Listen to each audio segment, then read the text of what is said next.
It's Monday, and I had a short weekend because of work. So I am understandably feeling sluggish. But I have to make this quick because I have to go back to work now.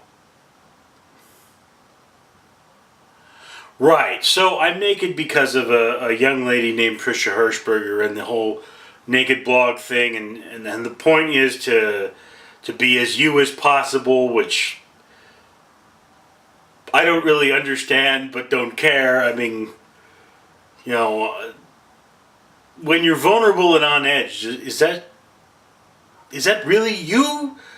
Or is that, crazy you? Really, think about it. It's like, if you've been drinking, is that you? No, it's not you. It's you plus drinking. My natural state is not really all that naked. It's generally wearing a security uniform. So I think if I really wanted to be the most me I could be, I'd be wearing a security uniform. But we're doing the naked thing for some reason of honesty. I guess it's very honest for you to see my fat hairy chest. Anyway. So today's question for all of the naked army, as they're called, is what makes you feel warm and gooey inside?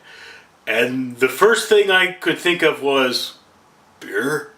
I mean, you're talking about beer, right? Beer? Gooey inside? I don't know if I've ever felt that way. Maybe you mean absinthe. That's really strong alcohol. Okay, I'm trying to be funny. Never been terribly successful at my funniness. And I'm breathing loud again, I do that.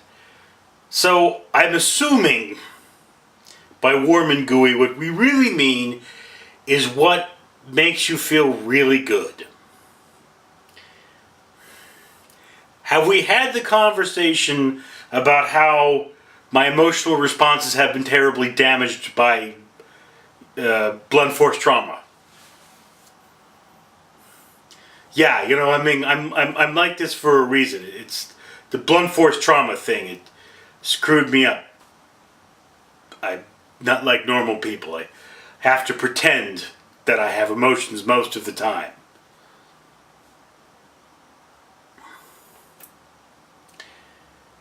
So, now, I've mentioned this several times. For those of you who are just tuning in, I am a safety and security officer at a homeless shelter in the greater Los Angeles area.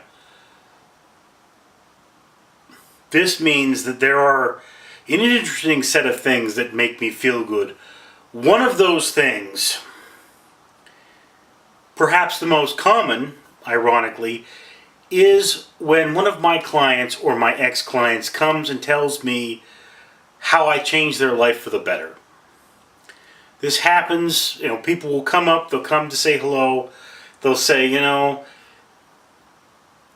we sat down, you treated me with respect, made me feel good about myself, and now they tell me that they've gone out, they've gotten into an apartment, they're working, they have a steady job, things like that. Some of them say that they're recording at a new studio. I got a lot of those.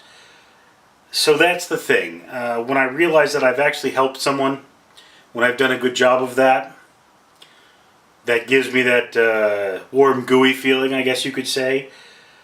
Another occasion, when a mother thanks me for making sure her child is safe. It's very important. It means quite a lot to me.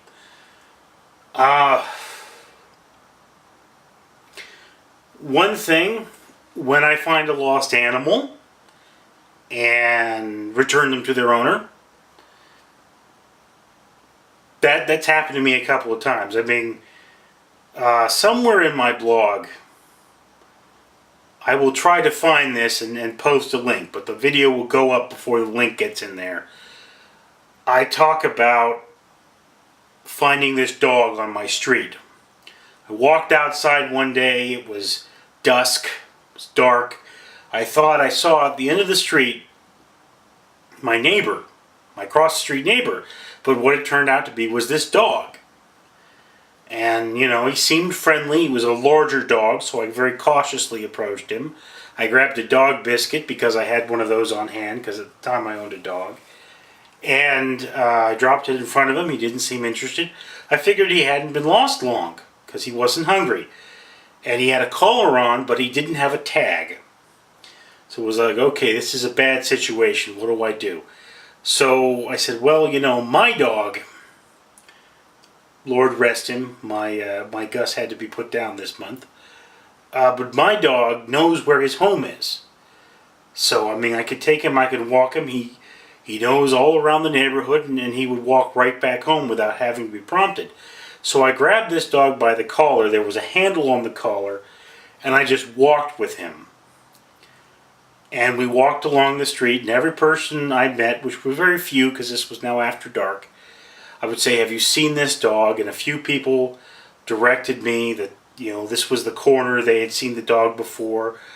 Couldn't pinpoint the house. But then he ran up on one lawn, and he started scratching at the gate.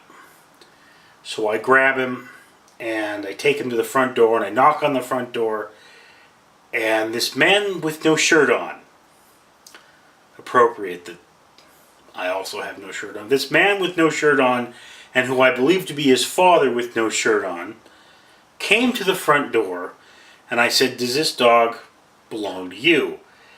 And he goes, yeah, how'd you find me? I said, well, look, I just grabbed his collar and he led me home.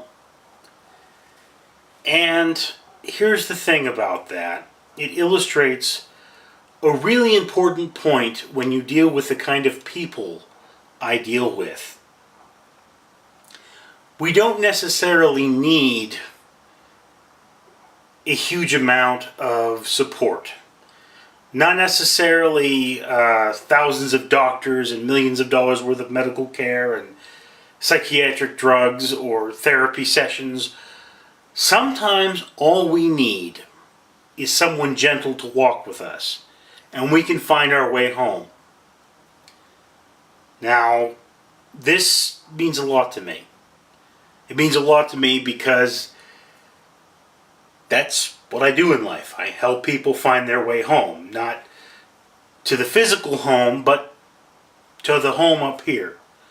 To make them feel at home in themselves. To make them feel comfortable in who they are. To make them feel like they can suffer the rigors of life and move forward. So that's what makes me feel good. That's what I do. And I just realized I'm talking like Patrick Stewart. Do you get a Patrick... no. Wrong captain. I'm talking like William Shatner in Star Trek. If I were talking like Captain... but I can't do Patrick Stewart. But he has this beautiful, beautiful, deep, golden voice, which I really wish I could emulate much better, but I can't. It's very much the rear articulators, but a wonderful English accent, which I just can't do. I could do an English accent, but not with the rear articulators. I could only do it with the forward articulators, and even then I've never had anyone from England tell me if the accent was good or not. So, I've gone on a tangent, and I probably sound like a moron. But the point is, what makes me feel warm and gooey inside is helping people. It's making sure that I've done what I do for a living very, very well. I'm Richard Neal. This is Random Street Theatre. If you would like to help me help people, motivate me by liking, commenting, and subscribing, maybe sharing this video. I don't know, but watch a few other videos, laugh at the huge fat man, make fun of my hair. I don't care at this point. You all have a good night. Because you know something? Oh, I hate Mondays. It's my Monday. And I gotta go to work.